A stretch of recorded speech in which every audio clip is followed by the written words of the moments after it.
Episode number 141. The night deepened. The trees environing the old chateau, keeping its solitary state apart, moved in a rising wind, as though they threatened the pile of building massive and dark in the gloom.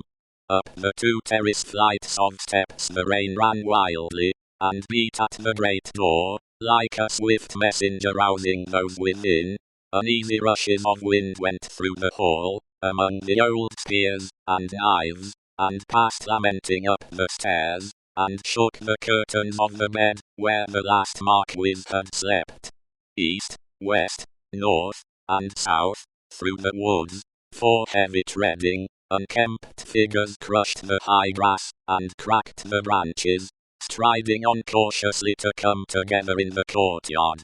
For lights broke out there, and moved away in different directions, and all was black again. But, not for long. Presently, the chateau began to make itself strangely visible by some light of its own, as though it were growing luminous.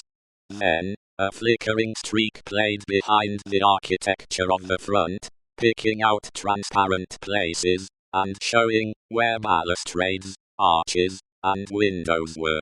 Then it soared higher, and grew broader, and brighter. Soon, from a score of the great windows, flames burst forth, and the stone faces awakened, stared out of fire. A faint murmur arose about the house from the few people who were left there, and there was a saddling of a horse, and riding away. There was spurring, and splashing through the darkness, and bridle was drawn in the space by the village fountain, and the horse in a foam stood at Monsieur Gable's door. "Help, Gable! Help, everyone!" The tocsin rang impatiently, but other help, if that were any, there was none. The mender of roads, and 250 particular friends, stood with folded arms at the fountain, looking at the pillar of fire in the sky. "It must be 40 feet high," said they, grimly, and never moved. The rider from the chateau, and the horse in a foam, clattered away through the village, and galloped up the stony steep, to the prison on the crag. At the gate, a group of officers were looking at the fire. Removed from them, a group of soldiers. "Help, gentlemen, officers! The chateau is on fire.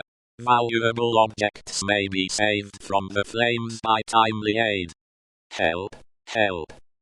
The officers looked towards the soldiers, who looked at the fire, gave no orders, and answered, with shrugs and biting of lips, "It must burn." As the rider rattled down the hill again, and through the street, the village was illuminating. The mender of roads, and the 250 particular friends, inspired as one man and woman by the idea of lighting up, had darted into their houses, and were putting candles in every dull little pane of glass. The general scarcity of everything occasioned candles to be borrowed in a rather peremptory manner of Monsieur Gable, and in a moment of reluctance and hesitation on that functionary's part, the mender of roads, once so submissive to authority, had remarked that carriages were good to make bonfires with, and that post horses would roast. The chateau was left to itself to flame and burn. In the roaring and raging of the conflagration, a red-hot wind, driving straight from the infernal regions, seemed to be blowing the edifice away.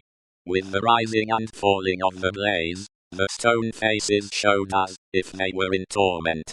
When great masses of stone and timber fell, the face with the two dints in the nose became obscured.